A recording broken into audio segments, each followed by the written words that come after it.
आज हम लोग क्लास 12 के एक नए अध्याय की शुरुआत करते हैं। इकाई 8 जिसका नाम है डी और एफ ब्लॉक के तत्वों के बारे में अध्ययन करेंगे। देखिए, इसके पहले वाले पाठ में हम लोग पी ब्लॉक के तत्वों के बारे में विस्तार पूर्वक अध्ययन किए हैं। आज से हम लोग 3 नंबर में ये प्रश्न पूछा जाता है इस पाठ से, डी ब्लॉक और एफ ब्लॉक के तत्वों के बारे में अध्ययन करते हैं। थोड़ा सा मैं आपको बताता हूँ कि कैसे आप समझेंगे कौन डी ब्लॉक है कौन एफ ब्लॉक है, और तब हम लोग आगे बढ़ते हैं। ज़रा देखिए, इसमें ये आवर्त सारणी है, यह आधुनिक आवर्त सारणी है। इसमें आप देख सकते हैं कि ये एस ब्लॉक के तत्व हैं, ये आपके डी ब्लॉक के तत्व है। यही आपको पढ़ना है। यहाँ मैं थोड़ा सा आपको बता देता हूँ, यही डी ब्लॉक के तत्व है, यहाँ से लेकर के यहाँ तक। देखिए, डी ब्लॉक में आप यहाँ पर बता सकते हैं कि वर्ग 3 से लेकर के वर्ग 12 तक के जो तत्व आएंगे ये सब ये डी ब्लॉक के तत्व होते हैं। स्कैंडियम, टिटेनियम, यहाँ से लेकर के जितने भी तत्व देखते हैं पूरा 40 तत्व डी ब्लॉक में है। इस अध्याय में एक चीज़ ये पढ़ना है डी ब्लॉक के तत्वों के बारे में। आज वीडियो 1 की हम लोग शुरुआत कर रहे हैं और एक हम लोग पढ़ेंगे जिसका नाम होगा एफ ब्लॉक के तत्व। और देखिए, मैं इसमें थोड़ा सा आपको समझा दूँ। एफ ब्लॉक में आपको 2 श्रेणी पढ़ना है, एक लेंथेमाइड और एक एक्टेनाइड। तो लेंथेनाइड और एक्टेनाइड 2 श्रेणियों के बारे में हम लोग पढ़ेंगे। और ये देखिए, जो आपके डी ब्लॉक के तत्व होते हैं वह आवर्त 4, 5, 6, 7 ये 4 आवर्तों से मिले होते हैं, यानी 4 आवर्तों के रूप में पाए जाते हैं। तो आज से इस वीडियो की शुरुआत करते हैं हम लोग डी और एफ ब्लॉक के तत्वों के बारे में। तो आइए शुरू करते हैं हम लोग। देखिए, मैं आपको बता दूं, जैसा कि हम जानते हैं कि आवर्त सारणी में रखे गए उस समस्त तत्वों की इलेक्ट्रॉनिक विन्यासों के आधार पर हम इन्हें 4 ब्लॉकों में विभाजित किए हैं, जिसमें डी और एफ ब्लॉक के तत्वों को सबसे अंतिम इलेक्ट्रॉन यानी सबसे डी तथा एफ उपकोष में होते हैं। इसीलिए इसको डी और एफ ब्लॉक के तत्व परिवर्ती संयोजकता भी प्रदर्शित करते हैं। पी ब्लॉक के जो तत्व होते हैं उसकी संयोजकता फिक्स होती है, लेकिन डी और एफ ब्लॉक के जो तत्व होते हैं इसकी संयोजकता फिक्स नहीं होती है। देखेंगे हम लोग। आज शुरुआत करते हैं। सबसे पहले संक्रमण तत्व या डी ब्लॉक के तत्व के बारे में कुछ अध्ययन करते हैं। कह सकते हैं कि डी ब्लॉक के तत्व आवर्त सारणी के मध्य भाग को घेरते हैं, अर्थात एस ब्लॉक और पी ब्लॉक तत्वों के बीच में ये डी ब्लॉक होता है। इनमें वर्ग 3 से 12 तक के तत्व शामिल होते हैं। अभी हम लोग देख रहे थे आवर्त सारणी में इन तत्वों के बाह्य कोश में 1 या 2 इलेक्ट्रॉन अपने कक्षक में होते हैं, अर्थात एन एस कक्षक, लेकिन अंतिम इलेक्ट्रॉन आंतरिक डी उपकोष में प्रवेश करता है, अर्थात एन-1 डी कक्षक। डी ब्लॉक के तत्व धात्विक स्वभाव के होते हैं, यानी डी ब्लॉक में जितने भी तत्व होते हैं सब में धातु का गुण पाया जाता है। इनके समान अभिलाक्षणिक गुणधर्म एक तरफ एस ब्लॉक और दूसरी तरफ पी ब्लॉक के तत्वों के बीच में होता है। हम कहते हैं कि डी ब्लॉक के तत्व अधिकतम विद्युत धनात्मक एस ब्लॉक के तत्वों से सबसे कम विद्युत धनात्मक तथा पी ब्लॉक के तत्वों से दर्शाते हैं, और इसके लिए इसको संक्रमण तत्व के नाम से भी जाना जाता है। संक्रमण तत्व, कोई पूछता है कि आखिर संक्रमण तत्व कहते किसे हैं, तो आप कह सकते हैं कि संक्रमण तत्व वे तत्व हैं जिनका डी उपकोष या तो परमाणु अवस्था में या अनियमित अवस्था में आंशिक रूप से भरा होता है।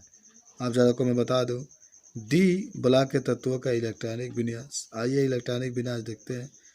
कह सकते हैं संक्रमण तत्व, अंग्रेजी में ट्रांजिटिव एलिमेंट, बाह्य कोश एन से पिछले n-1 के डी ऑर्बिटल आंशिक रूप से भरे होते हैं। इन तत्वों के 2 बाह्य कोश अपूर्ण होते हैं। संक्रमण तत्वों के बाह्य कोश का इलेक्ट्रॉनिक विन्यास n-1 यानी n-2 तथा उससे पिछले कोश n-1 के ऊपर s² n-1 के ऊपर p/6 n-1 के ऊपर d के ऊपर 1 से 9 तक।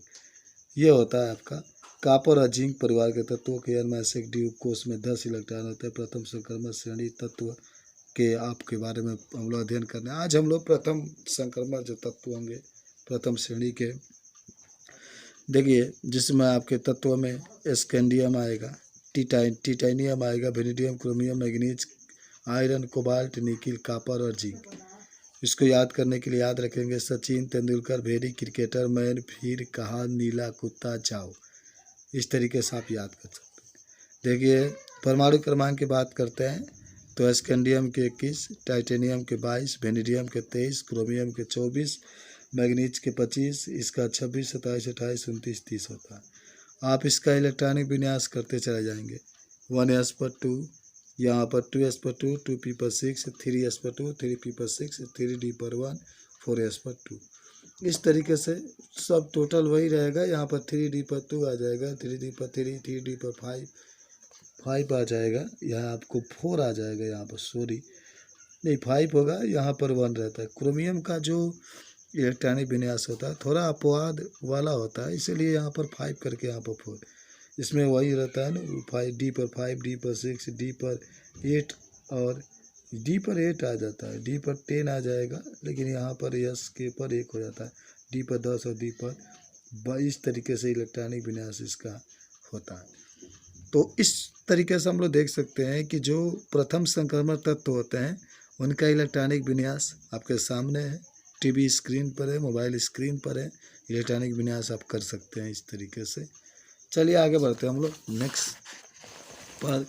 और आगे जब बात आपकी आती है तो एक चीज़ इसमें सबसे पहले आता है धात्विक गुण।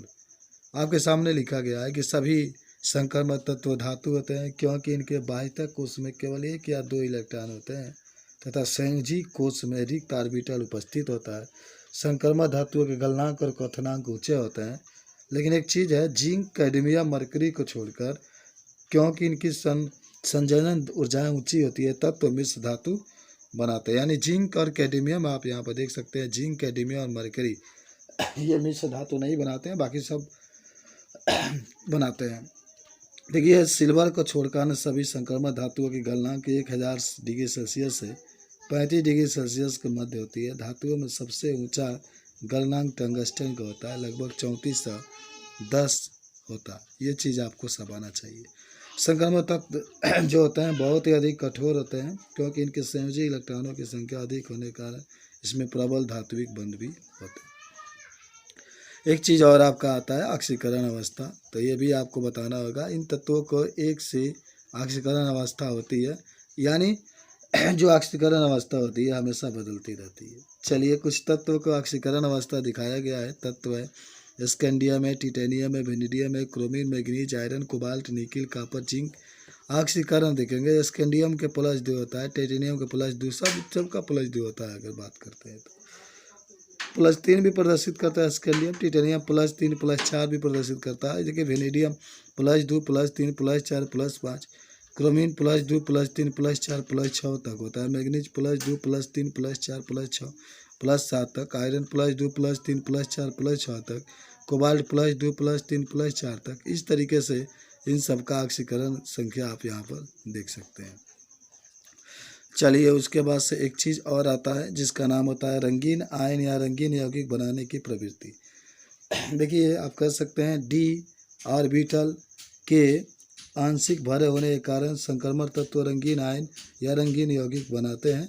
ये बात आपको याद होना चाहिए, यानी इसमें डी ऑर्बिटल उपस्थित होता है जिसके कारण ये रंगीन यौगिक बनाते हैं। आप मुझे बताइए जब कॉपर 2 लेंगे, यानी ऐसे तत्व लेंगे, कॉपर किसी ऐसे यौगिक में होता है जिसकी ऑक्सीकरण संख्या 2 होगी तो ये नीला रंग का होगा। कोई यौगिक है उसमें कॉपर की अगर ऑक्सीकरण संख्या 2 आती है तो आपकी वह जो होगा नीला रंग का होता है। कॉपर कोई यौगिक होगा और अगर वह उसकी ऑक्सीकरण संख्या उस यौगिक में कॉपर की 1 है तो आप कह सकते हैं कि वह रंगहीन यौगिक बनाता है। ये बात भी आपको याद होना चाहिए। देखिए कुछ और बातें लिखा गया है। संक्रमण धातुओं के आयनों में दृश्य प्रकाश के अवशोषण से इलेक्ट्रॉन का भिन्न ऊर्जा के रिक्त डी ऑर्बिटल में गमन होने के कारण ये आयन रंगीन होते हैं, ये बता सकते हैं। देखिए परिवर्ती संयोजकता, आपको एक बात परिवर्ती का मतलब होता है कि जो डी बला के तत्व होते हैं उसकी संयोजकता फिक्स नहीं होती है। जैसा यौगिक होता है ना उसके अनुसार डी बला के जो तत्व होते हैं अपनी संयोजकता को प्रदर्शित करते हैं। यानी अलग अलग यौगिकों में जो डी बला के तत्व होते हैं अलग अलग संयोजकता को प्रदर्शित करते हैं, इसीलिए इससे हम लोग परिवर्ती संयोजकता भी कहते हैं। आप इसको बता सकते हैं। देखिए कुछ बातें और होती है तत्व की ऑक्सीकरण अवस्था अभी आप देख रहे थे और यहाँ भी दिखाई दे रहा है कि किस तरीके से अलग अलग यौगिकों में कितने अंतर है। स्कैंडियम का 3 है, टाइटेनियम के देखिए 4 3 2 है, वेनेडियम के इतना ज़्यादा ऑक्सीकरण है, ये लगातार बदलते रहते हैं, ये बता सकते हैं आप। तो और इसमें कुछ चीज़ें हैं ना यहाँ पर जो गाढ़े अंक में लिखे गए हैं, जैसे स्कैंडियम का 3 अधिकतर यौगिकों में देखा जाएगा, टाइटेनियम के 4 भी बहुत अधिक यौगिकों में, ये जो फीके कलर के लिखे गए हैं इसकी संख्या कम होती है। वेनेडियम है, इसमें 4 सबसे अधिक जो यौगिक होते हैं उसमें सबसे अधिक वेनेडियम का 4 होता है, 5 3 2 भी पाया जाता है लेकिन बहुत कम पाया जाता है। 4 जो ऑक्सीकरण संख्या होता है अधिक, इसमें 3 कह सकते हैं, इसमें भी 4 कह सकते हैं, इसमें 2 अधिक पाया जाता है, इसमें 2 अधिक पाया जाता है। ये जो गाढ़े कलर के हैं ना इसकी ऑक्सीकरण संख्या ये बता सकते हैं। चलिए ठीक है, देखिए और भी पूछा जाता है ना कि डी बला के तत्व में अनुचुंबकीय लक्षण। देखिए एक चीज़ और मैं बताता हूँ, अनुचुंबकीय लक्षण उन तत्वों में पाया जाता है जिसमें अयुग्मित इलेक्ट्रॉन होते हैं। अयुग्मित का मतलब होता है कि जैसे ये आपका कक्षक है, इसमें एक ही इलेक्ट्रॉन होना चाहिए, ये अयुग्मित होता है। अगर इसमें 2 इलेक्ट्रॉन हो जाएंगे तो इसको युग्मित कहते हैं। तो ये बात तो क्लियर आपकी हो जाती है कि जो आपके अनुचुंबकीय माने डी जो ऑर्बिटल होता है इसमें अयुग्मित इलेक्ट्रॉन पाए जाते हैं, और अयुग्मित इलेक्ट्रॉन होने के कारण जो डी बला के तत्व होते हैं उसमें अनुचुंबकीय का गुण उपस्थित होता है। ज़रा मुझे बताइए, कापर 2 है ना, आप इसका इलेक्ट्रॉनिक विन्यास करेंगे, कापर का 29 होता है, तो 2 2 4 6 6 10 2 12 6 18 और 9 27, 18 9 27 यानी 2 इसमें निकल गया है। आप अंतिम डी में देखिए 9 है और डी में पूरा 5 कोष होते हैं। अगर 5 कोष का मतलब कि इस तरीके से अगर आप दर्शाते हैं तो 1 2 3 4 5, इसमें एक एक पहले हम लोग दर्शाएंगे, जैसे फिर आपके 2 2 दर्शाते हैं, तो 9 तो हो चुके हैं, 5 4 9 हो चुके हैं, एक अयुग्मित हो गया है, इसीलिए ये अनुचुंबकीय का गुण प्रदर्शित करता है। कापर 1 है, कापर 1 का मतलब इलेक्ट्रॉनिक विन्यास करेंगे तो एक पूरा इसका 1 होता है, तो देखिए अब 2 2 4 6 2 8 और 8 2 देखिए 2 2 4 6 10 2 12 6 18 10 28 हो जाएगा। जब 28 हुआ तो पूरा का पूरा कंप्लीट हो जाएगा। यहाँ पर इसमें भी एक भर देंगे, तो इसमें एक भी अयुग्मित इलेक्ट्रॉन नहीं है, यहाँ पर अगर भरते इसीलिए प्रतिचुंबकीय होता है। तो अगर युग्मित इलेक्ट्रॉन है पूरा का पूरा जोड़ा में है तो उसमें प्रतिचुंबकीय, प्रतिचुंबकीय का मतलब वह जो चुंबक की ओर लेकर जाएंगे तो वह आकर्षित नहीं होगा। चुंबकीय का मतलब जो चुंबक की ओर लेकर के जाते हैं तो वह आकर्षित होता है। उसके बाद से एक और होता है परमाणु और आयनीय त्रिज्या। देखिए किसी संक्रमण श्रेणी में आगे की ओर जाने पर संक्रमण तत्वों की परमाणु आयनीय त्रिज्या के धीरे धीरे घटता रहता है। कारण क्या है, देखिए इसमें आपके डी बला के जो तत्व होते हैं इसमें बाहर से कोई कोष नहीं जुड़ता है, लेकिन इलेक्ट्रॉन बढ़ते चला जाता है। इलेक्ट्रॉन बढ़ने के कारण जो उसकी आकार होता है वो घटता चला जाता है। तो प्रथम संक्रमण तत्व के लिए देखिए परमाणु त्रिज्या अगर स्कैंडियम की देखते हैं 1.44, टाइटेनियम के 10.3, देखिए घट करके कम हो गया, वेनेडियम के 1.22, क्रोमियम के 1.17, मैग्नीज के 1.17, इस तरीके से घटता चला जाता है आपका। चलिए तो ये भी बात आप बता सकते हैं। संकर आयन बनाने की प्रवृत्ति, ये भी आपसे पूछा जाता है, तो कह सकते हैं कि संक्रमण तत्वों में संकर आयन और संकर यौगिक बनाने की प्रबल प्रवृत्ति होती है। बंध बनाने के लिए संतिज ऊर्जा के रिक्त डी ऑर्बिटल उपलब्ध होता है, इसीलिए जैसे आपके फिर ये देखिए फेरस साइनाइड का आयन बनाया गया है, कोबाल्ट अमोनियम बनाया गया, इस तरीके से इसमें संकर आयन बनाने की भी प्रवृत्ति होती है। ये चीज़ भी हम लोग बता सकते हैं। कुछ और इसमें बातें जो होती है, एक होता है संक्रमण धातुओं की क्रियाशीलता। संक्रमण धातु कम क्रियाशील होते हैं क्योंकि इनके आयनन विभव और गलनांक ऊंचे होते हैं। भाई गलनांक बहुत अधिक है तो इसको गलाने के लिए, क्रिया कराने के लिए अधिक तापमान की आवश्यकता होती है, इसीलिए कम क्रियाशील होते हैं। आयनन विभव ट्रांजिशन यानी जो संक्रमण तत्व होते हैं डी बला के तत्वों को कहते हैं। धातुओं के प्रथम आयनन विभव दीर्घ आवर्त में यश और पी बला तत्वों के आयनन विभव के बीच में होता है। इसके प्रथम आयनन विभव का मान 5 से 10 इलेक्ट्रॉन वोल्ट के मध्य होता है तथा क्षार धातुओं को आप जानते होंगे, इससे भी लिख सकते हैं। अनिश्चित अनुपात के यौगिक यानी डी बला के जो तत्व होते हैं किसी भी यौगिक से वह किसी भी तत्व से क्रिया करके यौगिक बनाते हैं और वह अनिश्चित जो रूप होता है, अनिश्चित जो अनुपात होता है, उस समय जोड़ करके वह यौगिक का निर्माण कर सकते हैं। एक होता है उत्प्रेरक का गुण। आपको याद होगा संक्रमण धातु और उनके यौगिक में उत्प्रेरक गुण होते हैं। इन धातुओं का यह गुण उनकी परिवर्ती संयोजकता एवं उनके पृष्ठ पर स्थित परमाणुओं के मुक्त संयोजकताओं के कारण होता है।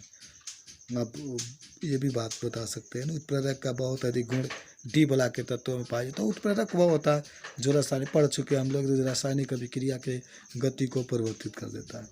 देखिए potassium dichromate K2Cr2O7, potassium permanganate KMnO4 संक्रमण तत्वों के दो महत्वपूर्ण यौगिक है जिनका उद्योग और प्रयोगशालाओं में व्यापक रूप से उपयोग किया जाता है। इनके विरक्षण गुणधर्मों और अनुप्रयोगों का नीचे वर्णन है। तो आइए अब हम लोग जो पोटेशियम डाइक्रोमेट होगा अगले वीडियो में पढ़ते हैं। धन्यवाद।